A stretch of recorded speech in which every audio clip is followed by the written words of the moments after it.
Hello बच्चों, कैसे हैं आप सब? अच्छे से हैं? +1 में अकाउंट्स अच्छा लग रहा है कि नहीं? थोड़ा सा इंटरेस्ट आएगा तो आपको बहुत अच्छा लगेगा। शुरू शुरू में मैंने एक बार पहले भी बताया था आपको कि जब कोई मूवी देखते हैं तो उसमें 15 से 20 मिनट और कई बार तो आधा घंटे तक का समय थोड़ा समझने में दिक्कत आती है, पर बाद में मूवी भी इंटरेस्ट आना शुरू हो जाता है जब हमें सारे रिलेशन समझ में आने लग जाते हैं। तो उसी तरह से अभी हमारा ये शुरुआती फेज है और इस फेज में हम आपको इंट्रोडक्शन दे रहे हैं। तो चलिए आज थोड़ा सा न्यूमेरिकल शुरू करते हैं। अकाउंटिंग इक्वेशंस, एक मैंने अकाउंटिंग स्टैंडर्ड का टॉपिक अभी रोक दिया है क्योंकि उसको बहुत ज़्यादा थ्योरेटिकल पार्ट हो चुका है, तो थोड़ा सा न्यूमेरिकल हो जाए, फिर उसके बाद आपको अकाउंटिंग स्टैंडर्ड भी करवाऊंगा। अकाउंटिंग इक्वेशंस, इक्वेशन आपने 7th 8th में पढ़ा होगा, x plus y is equal to 10। This is equation, ठीक है। तो इसमें यदि मुझे x निकालना हो तो कैसे निकलेगा भाई? ये 10 अपनी जगह रहेगा, ये y इधर से भगा दो इधर, तभी तो x रहेगा, क्योंकि 2x और y है, तो x चाहिए तो y को हटा दो, तो इधर अगर y प्लस है तो इधर y माइनस का हो जाएगा। ये लो x आ गया। मैं कहता हूं नहीं नहीं, मुझे तो y चाहिए, तो y को यहीं रहने दो, 10 को यहीं रहने दो, x को भगा दो। x को भगाओगे तो x इधर आगे, जब इसके आगे कुछ नहीं लिखा तो प्लस का ही होता है ना, प्लस का साइन, तो प्लस वाला तो माइनस का x। ये आपको इक्वेशन सिखाई गई है, ठीक है। तो हम अकाउंटिंग इक्वेशन के टॉपिक में इक्वेशंस का यूज करेंगे। पहले उसको समझने का प्रयास करते हैं। पहले मैं आपको बैलेंस शीट समझाने की प्रयास करता हूं। बैलेंस शीट, इसको ना चिट्ठा भी बोलते हैं, स्थिति विवरण भी कह देते हैं, स्थिति विवरण।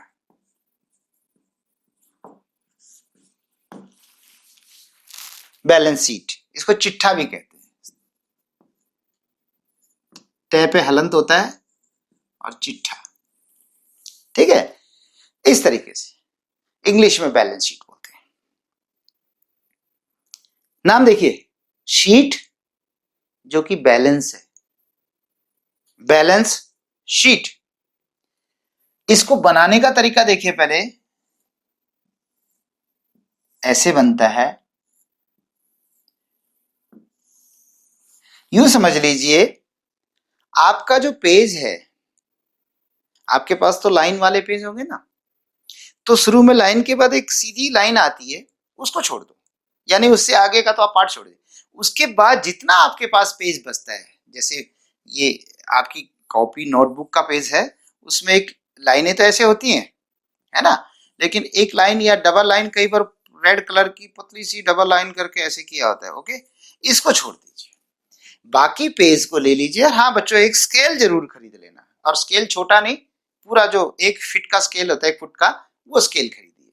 चाहे वो आपका स्टील का ले लो, चाहे आप प्लास्टिक का ले लीजिए, जो आपकी मर्जी है, ओके, पर वो जरूरी है।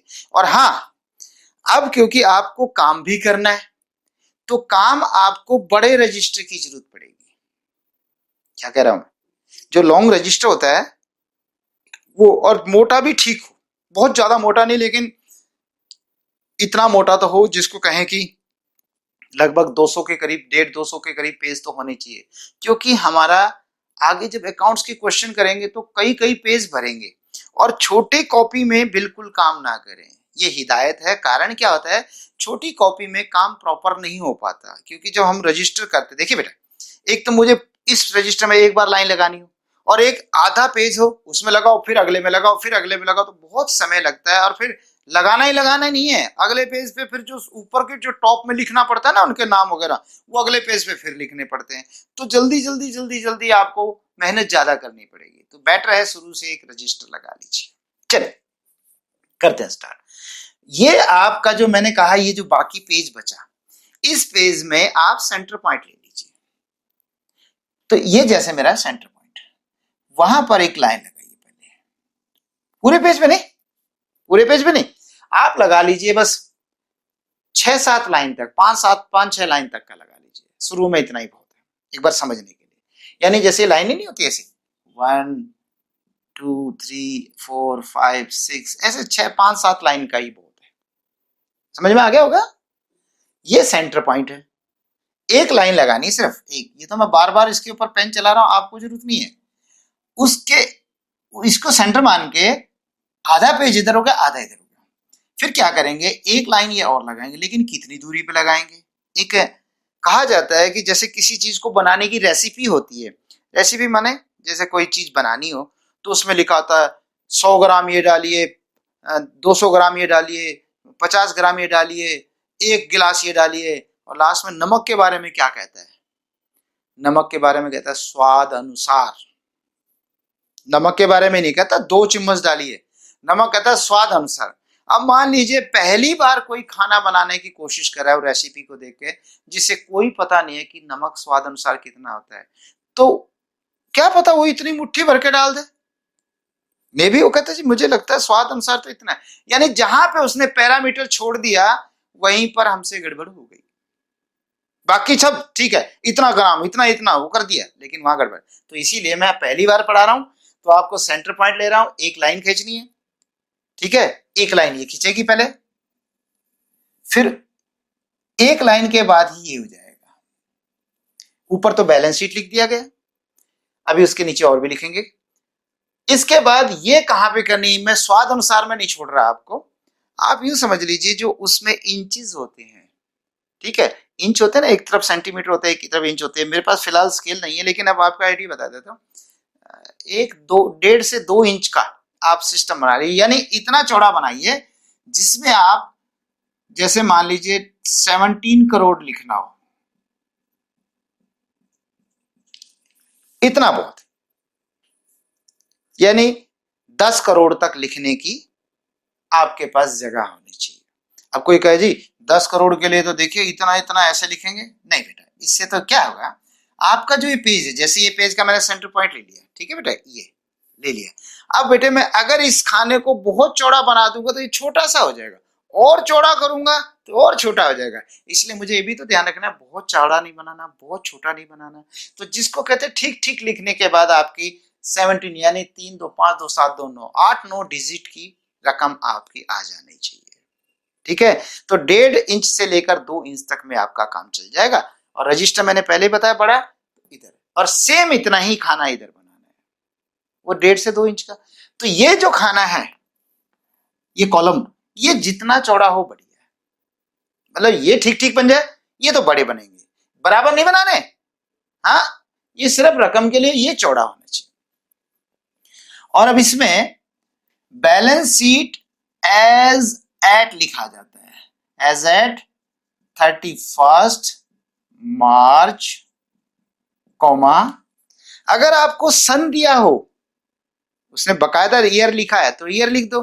कई बार वो ईयर नहीं लिखता तो कहता है देखता हूं तुम्हें क्या ज्ञान है, तो आप अपनी तरफ से ऐसे डॉट डॉट डॉट डॉट करके छोड़ दो ना, इसको चिट्ठी को मिटा दो, यहाँ से अब जरूरत नहीं है इसकी, तो ऐसे डॉट डॉट 2-3 डॉट लगा दीजिए और कॉमा लगा के लो जी, इतनी तारीख को हो गया। अब मैंने 31 मार्च ही क्यों लिखा, क्योंकि बेटे हम ना अकाउंट सारे 31 मार्च को ही क्लोज करते हैं, ठीक है? लेकिन अगर बुक वाला कहे ना जी मैं तो 31 दिसंबर को करूंगा, तो फिर आप 31 दिसंबर लिख दीजिए, 31 दिसंबर।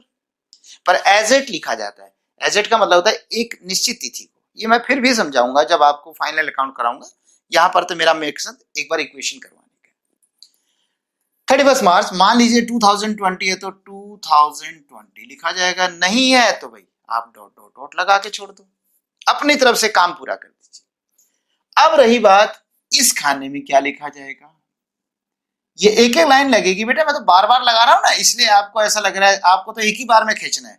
इसको लिखेंगे एसेट्स,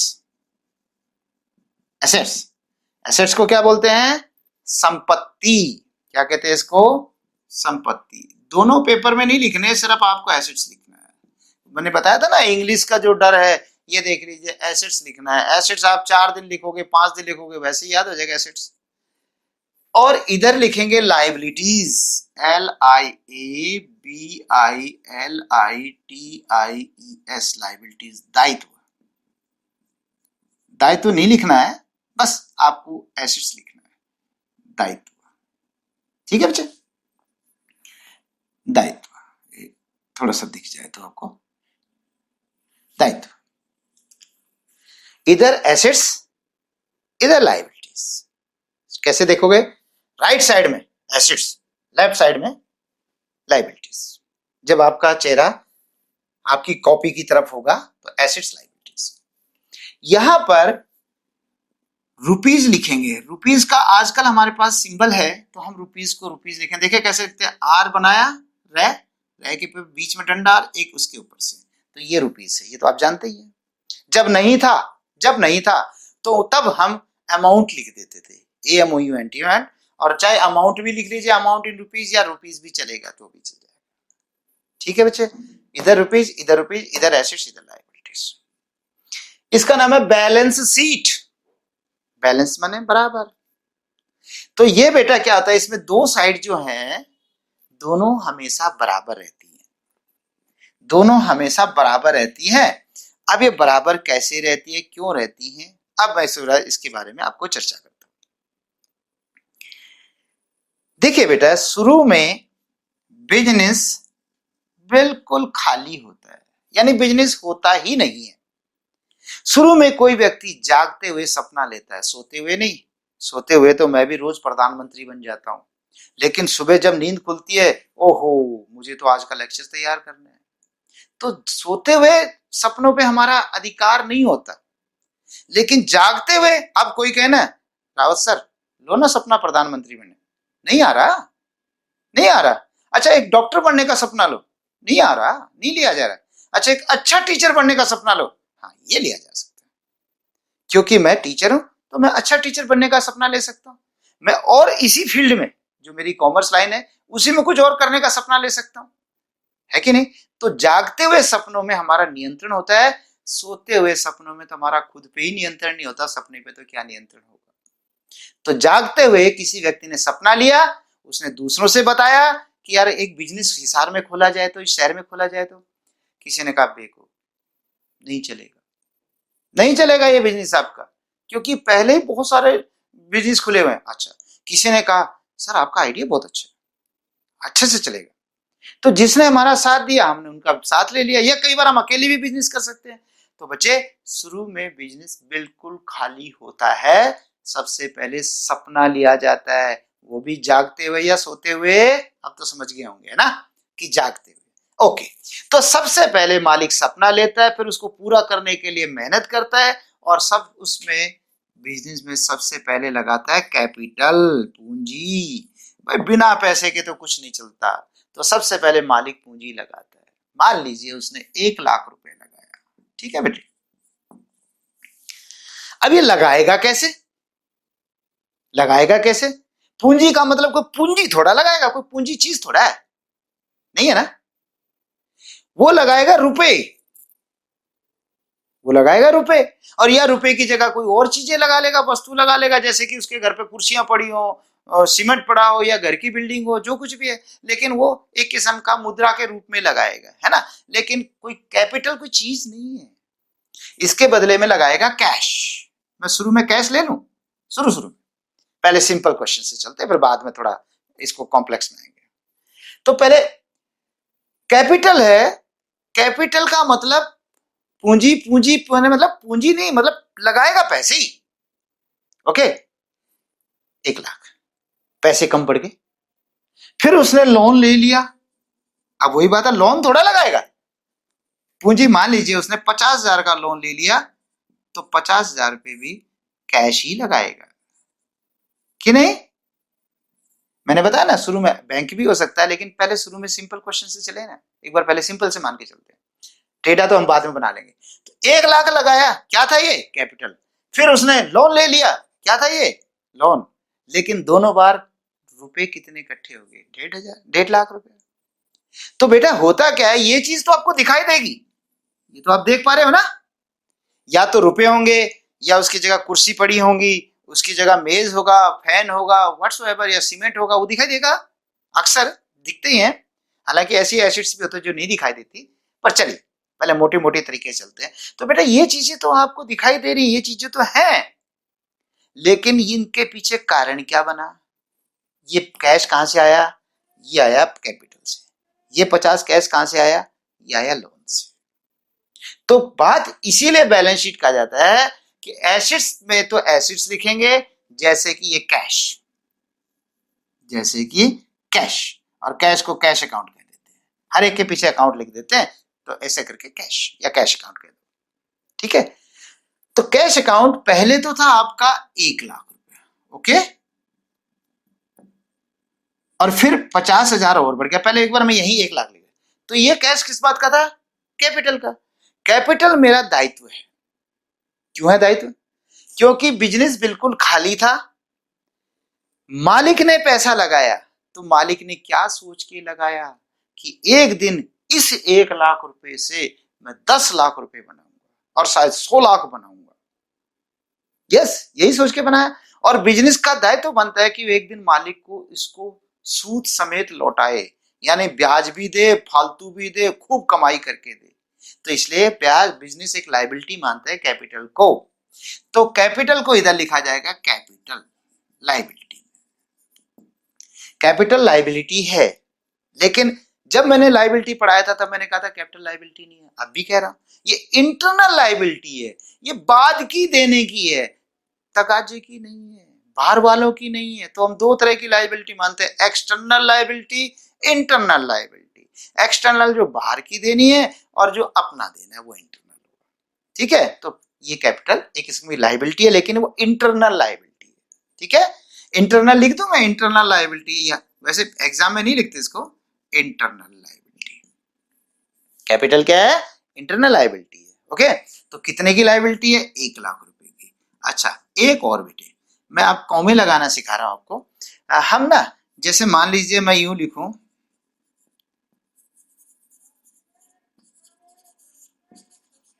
और मैं कहूं इनको टोटल करो, तो बड़ा बेटे कई बार ना एक आधा अक्षर टेढ़ा मेढ़ा आ जाता, बड़ा मुश्किल हो जाता है समझना। तो हम क्या करते हैं, पहली बार 100, जो 3 होते हैं ना, 1 10 एंड 100, यहां तक तो कुछ नहीं, लेकिन जैसे ही 1000 का कोई वर्ड आएगा, चाहे जीरो हो चाहे कुछ आओ, एक कॉमा लगा देंगे। पहली बार 100 के बाद शुरू होता है, यानी 3 फिगर के बाद होता है, 3 फिगर के बाद ही होता है। फिर अगले मान लीजिए 5 है, तो भी कुछ नहीं, क्योंकि ये 1000 और 10,000 है। लेकिन अगर मैं उसके बाद लाख लिखूं, तो एक कॉमा लगा दूंगा। फिर इसमें 2 आया, कुछ नहीं, फिर एक कॉमा 3, फिर एक और आया, कुछ नहीं, फिर एक कॉमा, ऐसे। यानी पहली बार 3 फिगर के बाद, फिर 2 2 2 2 2, और जब मान लीजिए ये भी 32 हो गया, कुछ भी हो गया, तो अब कॉमा नहीं लगेगा, जब तक कि इसके आगे एक अक्षर और ना आ जाए, इससे पहले कॉमा नहीं लगेगा। तो कॉमा स्टार्टिंग में नहीं लगता। ऐसा करने से क्या होता है, हमें आदत बन जाती है, ये 100 है, ये 1000 है, ये लाख है, ये करोड़ है, इस तरीके से। ठीक है बेटे, समझ में आ गई बात? तो अब चलें आगे।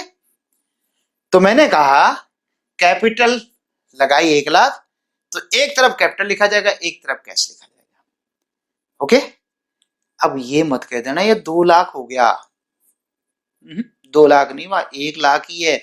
1 लाख कैश है, लेकिन उसका कैश का कारण क्या है? कैपिटल। 1 लाख किस वजह से आया? कैपिटल। अभी तो आपको साफ दिखाई दे रहा है 1 लाख कहां से आया? कैपिटल से। फिर मैंने कहा लोन और आ गया, लोन आ गया, तो यहां पे लोन लायबिलिटी हो जाएगा बेटे, क्योंकि मुझे एक दिन लोन तो चुकाना ही है, तो चुकाना है, तो 50,000 रुपीज मैंने यहां लिख दिया। और ये कॉमे समझ में आ गया? कॉमे के बारे में मैं बता चुका हूं कि पहले 3 फिगर के बाद, और एग्जाम में या तो कॉमे लगाओ और या मत लगाओ, दोनों काम नहीं करने कि या तो कॉमे लगाने या नहीं लगाने। लेकिन मैं तो यही प्रेफर करूंगा कि आप कॉमे लगाने की आदत डालें, कैलकुलेशन करने में इजी होता है। चलिए बेटे, तो 50,000 लोन हुआ, तो 50,000 क्या बढ़ा बेटे? फिर कैश बढ़ गया। हालांकि यहाँ पे कैश ऐसे बढ़ा के नहीं दिखाते, तो कितना हो जाएगा? 1.5 लाख रुपए। ये तो अंदर वैसी डिटेल थी, मेन चीज तो यहाँ पर है। ठीक है, आपको दिखाई दे रहा है इसमें लोन कितना है? ये रहा लोन 50,000, है कि नहीं बच्चे? अगर मैं तुमसे पूछूं कैपिटल कितनी है, 1 लाख, कौन सा है 1 लाख, ये वाला या ये वाला ऊपर वाला, ये लोन कौन सा है, ये रहा। लेकिन बेटे जब मैं दोनों को मिटा के इकट्ठा ये 1.5 लाख लिख दूं, अब आप कैसे बताओगे कि इसमें कैपिटल वाला कौन सा है?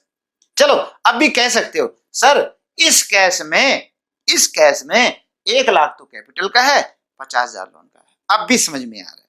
ओके, अच्छा बेटे अब देखते हैं क्या कैश रखे रखे रहने से बिजनेस चल जाएगा? नहीं ना। अरे आपको इसको खर्च भी करना पड़ेगा, कैश को कैश ही बनाए रहेगा तो बात नहीं बनेगी।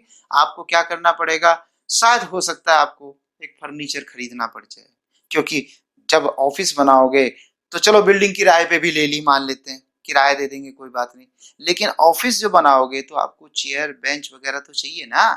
तो आपने कुछ फर्नीचर खरीद लिया, मान लेते हैं कि 30,000 का फर्नीचर खरीद लिया, मान लेते हैं। तो जब फर्नीचर खरीदोगे तो फर्नीचर भी तो एसेट्स ही है ना, दिखाई देती है, वो है कि संपत्ति है कि नहीं बिजनेस की। तो यहां पर आपको फर्नीचर, जिन बच्चों को एसेट लायबिलिटी समझ में नहीं आ रही, हम पहले समझा चुके हैं, आपको पिछले लेक्चर्स देखने होंगे, तभी मैंने कहा था। हाँ, आपको नहीं बताया +1 वालों को कि वीडियो लेक्चर के द्वारा पढ़ाने में एक फर्क है, वो ये है कि जब हम क्लास में पढ़ाते हैं तो बच्चों के चेहरे देख लेते हैं कि उसके चेहरे के हाव भाव, उसकी इमोशंस बदलने लग जाती है, तो हम पकड़ जाते हैं कि शायद मुझे लग रहा है इस बच्चे को कठिनाई हो रही है, तो हम वहीं पे स्पीड स्लो कर लेते हैं, पूछ भी लेते हैं। और फिर हमारे पास डेली पीरियड्स होते हैं और वो भी 40-40 मिनट का एक एक पीरियड होता है, तो उसमें कोई प्रॉब्लम नहीं आती समझाने में। लेकिन यहां पर तो लेक्चर भी छोटा रखना है, ज्यादा तक डिटेल बतानी है, और सामने बच्चा है भी नहीं, तो इसमें थोड़ी दिक्कत है। तो दिक्कत यह है कि हम आपके चेहरे को नहीं पढ़ पाते, लेकिन आपको एक फायदा भी तो है। वो फायदा यह है, जब ना समझ में आए तो रिवाइंड कर लो। हाँ, आज से पहले तो रिवाइंड का पोर्शन नहीं था आपके पास, कल मैंने पढ़ाया, अगले दिन कहते सर मेरे समझ में नहीं आया, तो मैं उतने अच्छे से तो नहीं पढ़ा सकता, क्योंकि पहले दिन मैंने बहुत जोर लगा दिया, बहुत मेहनत की, अगले दिन मैं उसको थोड़ा सा कम करते चलूंगा कि यार इतना तो आपको आता ही होगा, है ना बच्चे। तो इसलिए ये फायदा भी है, नुकसान भी है। तो अब मैं इसके लिए आपको एक अपनी तरफ से बनाई हुई बात कह रहा हूं कि वीडियो लेक्चर में एक बात ध्यान रखना, दौड़ना नहीं, छोड़ना नहीं। ये मैंने +2 के ग्रुप में बता दिया, अब आपको +1 को बता रहा, दौड़ना नहीं, छोड़ना नहीं। दौड़ना नहीं मतलब जल्दी जल्दी जल्दी पढ़ना कि ठीक है 10 मिनट का लेक्चर है 10 मिनट में खत्म कर देना, नहीं बेटा 10 मिनट में नहीं होता, इसको बड़े ध्यान से सुनने का, मुझे कम समय में ज्यादा बात बोलनी होती है, इसलिए ध्यान रखना। तो दौड़ना नहीं, जल्दी जल्दी जल्दी नहीं दौड़ना, और छोड़ना नहीं। छोड़ना का मतलब है बीच में स्किप कर देना कि एक लेक्चर में छोड़ देता हूं, या 10 मिनट का छोड़ के सीधा आगे चलता हूं, बहुत भारी लॉस हो सकता है, पता नहीं कौन से क्षण में हमने कौन सी इंपॉर्टेंट बात बोल दी हो। इसलिए दौड़ना नहीं, छोड़ना नहीं। ओके, तो चलते हैं। मैंने कहा कि 30,000 का फर्नीचर खरीद लिया, तो देखिए बेटा कैसे खरीदोगे 30 का फर्नीचर? कहते सर बहुत सिंपल, जाके दुकान में उसको 30,000 रुपए देंगे और फर्नीचर ले आएंगे। बिल्कुल ठीक बात है, बिल्कुल सही है। तो क्या आपका जब 30,000 का फर्नीचर बढ़ जाएगा तो क्या ये कैश तब भी 1.5 लाख ही रहेगा? नहीं सर क्या बात करते हो, 1.5 लाख कहां से रहेगा, कम हो जाएगा। तो कितना कम हो जाएगा? 30,000। तो 30,000 कम हो जाएगा, तो यानी 1.5 लाख में से 30,000 कम हो जाएगा तो कितना रह जाएगा बच्चे? 1,20,000। और देखिए अगर मैं दोनों साइड का टोटल करूं, मैं इसको बिठा दूं नीचे वाले को, थोड़ा सा ज्यादा हौज पौज हो जाएगा। मैं अगर देखूं तो इसका टोटल कितना बन रहा है? 1.5 लाख रुपए। और इसका टोटल कितना बन रहा है? 1.5 लाख रुपए। यस, 1.5 लाख रुपए।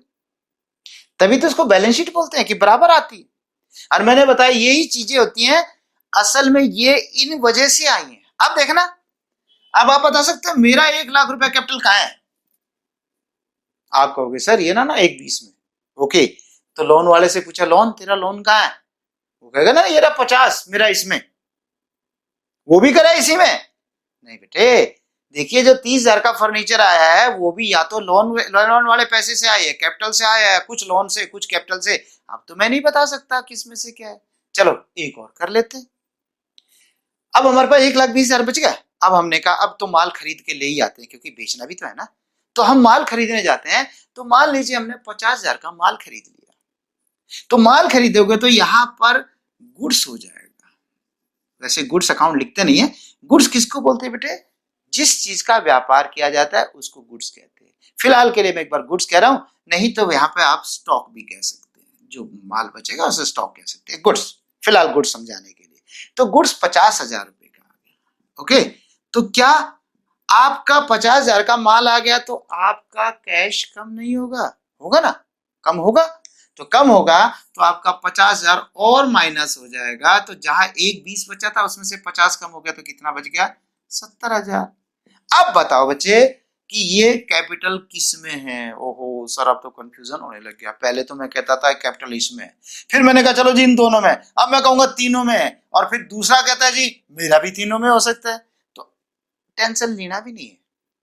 ये तो मैं जान के टेंशन क्रिएट कर रहा हूं। कुछ नहीं करना, एक लाइन बोलना, ये सब इन सब में, ये सही है, ये सब इन सब में, दैट्स ऑल। और ये टोटल बराबर आएगा ही आएगा। ठीक है बच्चे, इस तरीके से अब हम जब करते हैं क्वेश्चन को, इसे बैलेंस शीट कहते हैं। तो बैलेंस शीट में इधर एसेट्स लिखी जाती है, इधर लायबिलिटीज लिखी जाती है। आ गया समझ में बच्चे? ठीक है, आज के दिन मुझे लगता है चलो थोड़ा सा और समझा देता हूं, फिर कल क्वेश्चन करवाएंगे इससे संबंधित। मान लेते हैं कि आपके पास माल आ गया ना 50,000 का। ओके, आपने 50,000 के माल में से 20,000 का माल बेच दिया। और वो भी 20 का 20 में तो बेचोगे नहीं। अगर 20 का 20 में बेचोगे तो थोड़े दिनों में धर्मशाला में जाना पड़ेगा, अपना घर भी बिक जाएगा और बच्चों के लिए कुछ भी नहीं बचेगा। ये तो गड़बड़ हो जाएगा। क्योंकि एक व्यापारी कहते हैं ना, घोड़ा घास से यारी करेगा तो खाएगा क्या? एक घोड़ा बोला घास से, घास आप मेरे अच्छे दोस्त हैं, मैं आपको हानि नहीं पहुंचाऊंगा और आप मुझे हानि नहीं पहुंचाएंगे। तो बेटा भूखा मर जाएगा घोड़ा। तो व्यापारी को लाभ तो कमाना पड़ेगा, ये तो सिंपल सी बात है। हाँ, अनाप शनाप नहीं कमाना। 100 रुपए की चीज को 200 रुपए में बेचना अनाप शनाप है। 100 वाली को 110 में, 115 में, 120 तक भी चलेगा, 25 तक चल जाएगा। इससे ज्यादा तो उचित नहीं है ना। थोड़ा बहुत ही तो मार्जिन होना चाहिए। तो बेटा ये बात है। तो मैंने कहा 20,000 का माल 25,000 में बेच दिया, नगद बेच दिया। ठीक है, तो बताओ तो क्या होगा? जब 20,000 का माल बेचोगे तो आपका माल कितने का कम होगा? आपके पास गुड्स कितने का? 50,000 का, तो कम हो जाएगा ना। बेचोगे, उठा के तो दोगे। तो बेटे इसमें कितने का कम हो जाएगा? 50,000 में से 20,000 का माल कम हो जाएगा। नहीं मानते बेटा? तो कितना रह जाएगा? ये 30,000। ठीक है, क्या रह जाएगा? 30,000। ओके, अब ये बताइए जब 20,000 का माल बेचा तो 20 का कम हुआ, लेकिन बेचा कितने में? 25 में। तो मैं ग्राहक से पैसे कितने लूं? 25। तो मेरी तिजोरी में कितने पैसे जाएंगे? 25। तो मेरा यहां पे 25,000 बढ़ जाएगा। तो जहां 70 है वहां 95 हो जाएगा। कितना हो जाएगा? 95। माल कितने का कम हुआ? 20 का। और कैश कितना बढ़ा? 25। ऐसा क्यों? ऐसे ही तो होगा। माल जितने का होगा सब महंगा तो बेचोगे, तो आपको यहां जाना। अब अगर मैं इसका टोटल करूं तो टोटल में गड़बड़ नहीं हो गया? 90, 30, एक 20, एक 50 और एक 55। ये एक 55 हो गया बच्चे, ये तो बढ़ गया 1,55,000। और इधर देखिए अब भी 1.5 लाख खड़ा है। और मैं कह रहा हूं कि बैलेंस शीट ये तो बराबर ही नहीं हुई। कहां से होगी बराबर? माल 20 का गया, कैश 25 बढ़ा, ये 25,000 बढ़ा, है ना बेटे? तो क्या हुआ? 20 की चीज जब 25 में बेची तो आपने 5,000 रुपए कमाए कि नहीं कमाए? हाँ जी कमाए, कमाए ना। तो 5,000 का हुआ लाभ।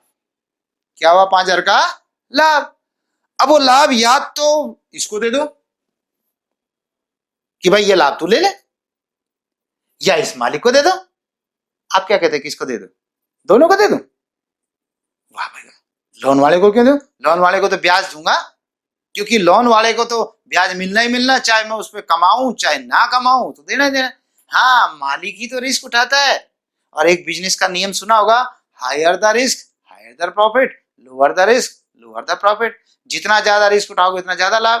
तो ये मालिक ही तो कर रहा है काम को। तो बेटे जो 5,000 का लाभ हुआ ना लाभ, तो लाभ को इसमें जोड़ दिया जाएगा, एड प्रॉफिट। सारा नहीं बेटे, 5 ही तो जुड़ेगा। आपने 20,000 का माल दे दिया, 25,000 आ गए, तो 25,000 थोड़ा जुड़ेगा मालिक को तो लाभ ही 5 का हुआ। वो तो 20 तो एक संपत्ति बदल के दूसरी संपत्ति बन गई। तो 5,000 रुपये आपका इसमें बढ़ जाएगा, प्लस 5, तो यहां पर जो 1 लाख है वो कितना हो जाएगा, 1,05,000। तो ऐसे करके 1,55,000। अब सही आ रहा है? यस। अभी मैं इक्वेशंस में भी कराऊंगा इसी को। पहले मुझे लगा कि बैलेंस शीट में समझाना ठीक रहेगा, बैलेंस शीट से आपको अच्छे से समझ में आएगा। ओके, समझ में आया बेटे? इस तरीके से क्वेश्चन करते हैं। एक पॉइंट और करके देख लेते हैं इसमें। मान लो हमने कर्मचारी, जो हमारे यहाँ कर्मचारी लगा हुआ है, किसी को रखना तो पड़ सकता है ना। कई बार एक कर्मचारी रखते हैं, 2 रखते हैं, और कई बार तो बड़ी बड़ी इंडस्ट्री तो लाखों लाखों लोगों को नौकरी पे रखती है। तो हमने तनख्वाह दी, और मान लीजिए तनख्वाह के तौर पे 5,000 रुपए दे दिए। कितना दिया? 5,000। तो 5,000 दोगे तो 5,000 आपका कैश कम हो जाएगा कि 5,000 रुपये क्या कम हो जाएगा? कैश। तो कितना कैश बचेगा बेटे? 90। कितना बचेगा? 90, है ना। अब ये बताइए 5,000 रुपये किस बात का दिया? सैलरी का। सैलरी एक खर्चा है, एक्सपेंसेस है, माल के संबंध में किया गया तो खर्चा है। तो बताइए क्या होता है, इससे मालिक का जो कैपिटल है वो कम हो जाएगी। यानी जहां जैसे बेचने से प्रॉफिट हुआ था, ऐसे खर्चा करने से मालिक को नुकसान हुआ, खर्चा हुआ, एक्सपेंसेस हुआ।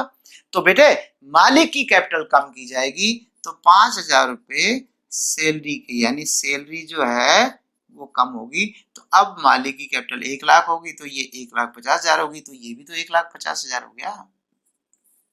ऐसे होता है। यानी ज्यादा थोड़ी दिक्कत अगर आ रही हो तो इसमें आ रही होगी, है ना। चलो उसको कल फिर करेंगे।